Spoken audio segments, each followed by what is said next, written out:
ஓசியா தீர்க்கதரிசி.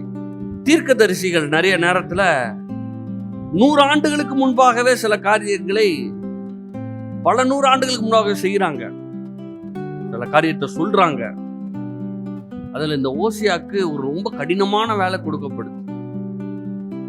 ரொம்ப ஈஸியே கிடையாது அந்த வேலை.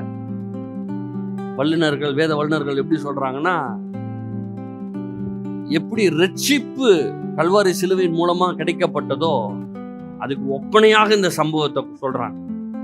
அவ்வளவு கடினமா இருந்திருக்கும் பிதாவுக்கு குமாரனை கொடுத்து நேசிப்பு. ஒரு விபச்சார வேசித்தனமான ஒரு பெண்ணை போய் திருமணம் செய்ய சொல்றாரு ஆண்டவர். குழந்தையெல்லாம் பிறகுது, ஆனா திரும்ப அந்த பெண் விபச்சாரத்துக்கு போகுது.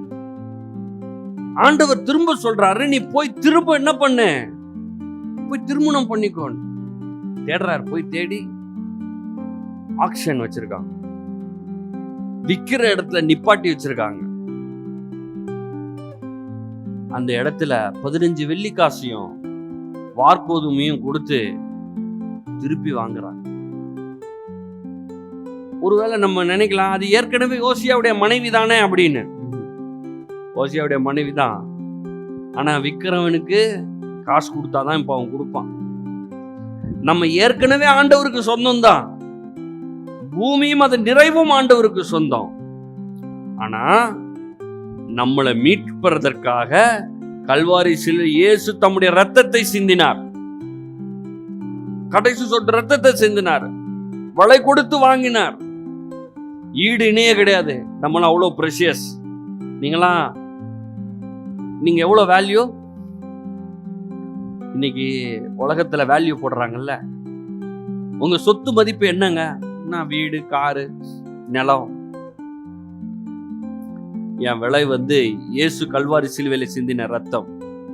அந்த எக்ஸ்ட்ரீம். ஆண்டவர் நம்மளை நேசிச்ச மாதிரி நம்ம திரும்ப நேசிக்க முடியாது, அவ்வளோ நேசிச்சிருக்கிறார். ஆனா ஆண்டவர் ஒரு கட்டளையை கொடுத்துட்டு போயிருக்கிறாரு, நான் உங்களை நேசிச்ச மாதிரி நீங்களும் நேசிங்க.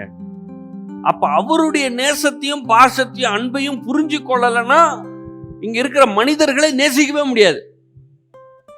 கோபம் வரும், எரிச்சல் வரும், ரொம்ப கடினமாயிரும். அதனால இந்த மாதிரி சம்பவங்கள்லாம் நம்ம போய் பார்க்க முடியுது. ஆண்டவர் நம்மளை எவ்வளவு அன்பு வச்சிருக்காருன்னு தெரியுது.